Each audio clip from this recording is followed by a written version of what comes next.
Welcome to today's video. Today you're going to learn how to use writing tool number 2, subordinate clauses, to create more complex sentences in your writing.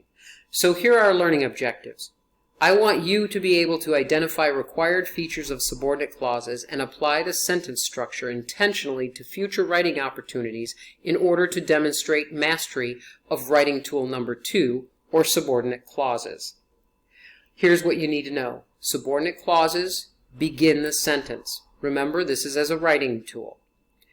They are dependent clauses, which are also called fragments. They require a main clause, and they begin with a subordinate conjunction.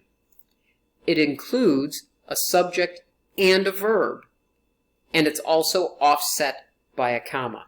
That's a lot of information, but by the end of this video, it's all going to make sense to you. So subordinate clauses can begin with either a subordinate conjunction or a relative pronoun. But as a writing tool, we're going to dismiss the relative pronouns right now because we want to keep this as simple as possible, and I want you to master subordinate clauses at its most basic form. So we're going to deal with the subordinate conjunctions only as a writing tool. So writing tool number 2, or subordinate clauses, begin with subordinate conjunctions. So for instance, you know these words, you're familiar with them. After, although, as, because, before. You just didn't know they were used as subordinate conjunctions. So let me give you an example. After we swam at the pool, comma, we ate lunch on the picnic table. Although I like tomatoes, comma, I'm not a fan of pasta sauce. Because I was hungry, comma, I ate 2 pieces of chicken. Notice each one of those began with a subordinate conjunction and had a similar format. So here's what you need to know. The writing tool is at the beginning of the sentence. This writing tool is called a subordinate clause. The subordinate clause itself begins with a subordinate conjunction, which is the list you were just looking at, and the subordinate clause contains a subject and a verb, and it's offset by a comma. What you need to remember is that it's at the beginning of the sentence as a writing tool right now, okay? So let me give you an example. After Lucy coughed on my shoulder. This isn't a complete thought. However, we do have a subordinate conjunction, we've got a subject, and we've got a verb. Who coughed? Lucy. When? After. So after Lucy coughed on my shoulder is giving your reader the opportunity to beg for more information. But look again, we've got a subordinate conjunction, we've got a subject, and we've got the verb coughed. But after Lucy coughed on my shoulder is not a complete thought. It does not qualify as a sentence. Okay? Your reader is asking, and what happened after that? Then what? Here are some examples of more subordinate clauses that are incomplete thoughts. After Lucy coughed on my shoulder was the one we just looked at. Because we slept late. Since I moved to the big city. Whether Jenny likes it or not. All of these have the same thing in common. They're fragments. They're incomplete thoughts. It looks like it might be a main clause because there's a subject and a verb, but the subordinate conjunction makes a promise to your reader for more information. Here's an example of a complete sentence. After Lucy coughed on my shoulder, comma, she politely apologized. Here's a main clause that you promised your reader more information, so it's delivered through the main clause, and here's the extra information that comes at the beginning of the sentence called the subordinate clause. Now don't forget that comma. It must be offset by a comma. So again, here are the requirements. At the beginning of the sentence, begins with a subordinate conjunction, has a subject and a verb, and it's offset by a comma. Okay? Lots of information. Let's look again. Don't forget about that comma. Okay? Write this sentence down. I want you to circle the subordinate conjunction, I want you to underline the subject, and I want you to put a box around a verb and label each of those. So go ahead and pause the video if you need to, and write this sentence down. Your sentence should look something like this. The subordinate clause is after, the subject is Lucy, the verb is coughed. This and this both add to the complexity of this sentence. We've got a main clause and also a subordinate clause. Remember, the main clause can stand alone, the subordinate clause cannot. So let's take a look at example number 2. Until Miss Beck has her first cup of coffee. Well, this is an incomplete thought. You see, the subordinate conjunction, until, promises your reader more information. Now we could take that out, that subordinate conjunction, and we would be left with Miss Beck has her first cup of coffee. That's a complete thought. But because we put until in there, that subordinate conjunction is telling us that there's more information coming. So now we have to ask ourselves, is there a subject and a verb? Well, look at this. Here's our verb, and here's our subject. So we know that this is in fact a subordinate clause. We can complete this sentence by answering the reader's question. What happened? Until Miss Beck has her first cup of coffee, what happens?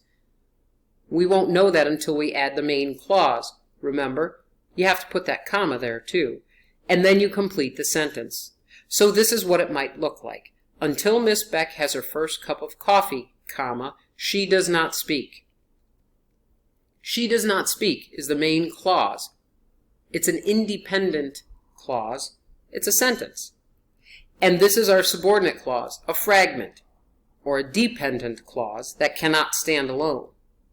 Together, they make a more complex sentence than if we would have said, Miss Beck has her first cup of coffee, period. She does not speak, period. It's not quite as clear, and it's less complex. So this is what it would look like if you wrote it out yourself. Go ahead and copy this sentence in your notes and identify and label the subordinate clause, the subordinate conjunction, the subject, and the verb. Go ahead and pause the video if you need to.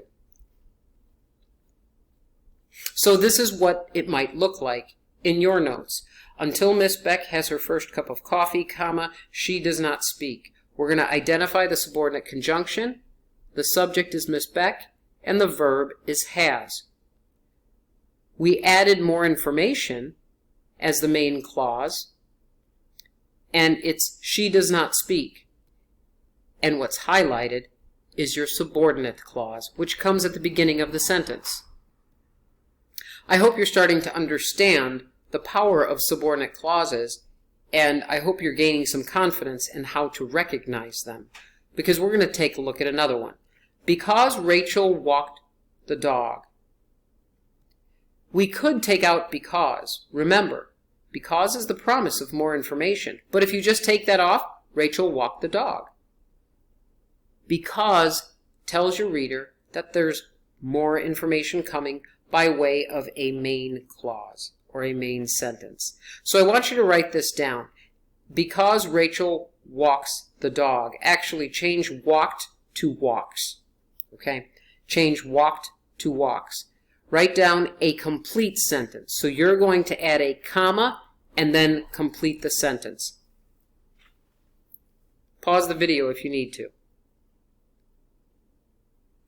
Okay, so here's what it could look like. Because Rachel walks the dog, comma, she always has a leash in her book bag. Because is our subordinate conjunction, walks is the verb, Rachel is the subject, all within the subordinate clause. We've got she always has a leash in her book bag is the promised information. It needed more because the subordinate clause is not a complete thought. So now it's time for you to practice. Write down each of the following subordinate clauses and complete the sentence by adding a logical main clause to each of them. okay? Don't forget to put those commas after your subordinate clause. So, pause the video and write these down, please.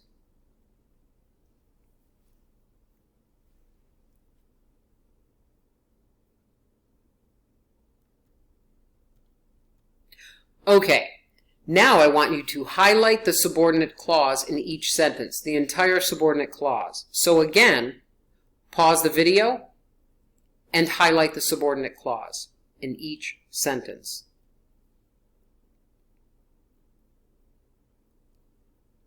So this is what it might look like.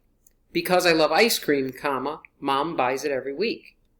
When Molly takes a vacation, comma, she always brings good books. If students study each night, they will pass their assessments. So you see, you were able to highlight the subordinate clause. If yours doesn't look like this, go ahead and do this now. All right, so your next step is to circle and label the subordinate conjunctions in each subordinate clause. So again, pause the video and go ahead and circle and label the subordinate conjunctions. So, you're back. Here are your subordinate clauses. They're highlighted, and you've circled the subordinate conjunctions and labeled them. Is that what you came up with? If you did, you're right on track. If you made a mistake, go ahead and make the corrections. The next step is to put a box around the verbs in your subordinate clause and underline the subject in each. Then label the verbs and the subjects appropriately, okay? So go ahead and pause the video and identify the verbs and the subjects and label them.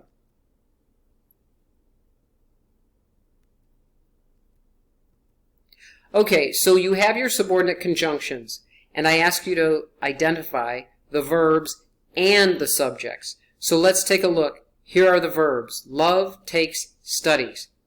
High five yourself if you got that right. And our subjects are I, Molly, and student. Is it worth a high five again? If you did this right, you are right on track. Now don't forget the commas. You must have commas after each one of your subordinate clauses. Okay? Don't forget about those commas. All right, so that was a lot of information. Here's what you learned. Subordinate clauses as a writing tool are presented at the beginning of the sentence. They are also called dependent clauses or fragments. You heard me say that in this video too. Every subordinate clause requires a main clause. Check, we got that. And every subordinate clause begins with a subordinate conjunction.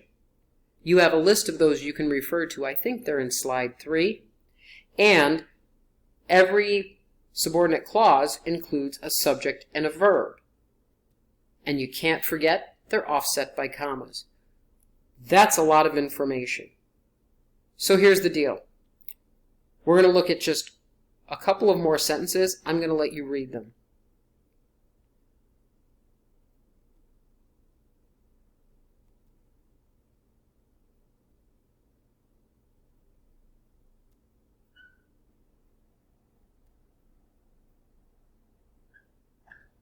Do these make sense to you?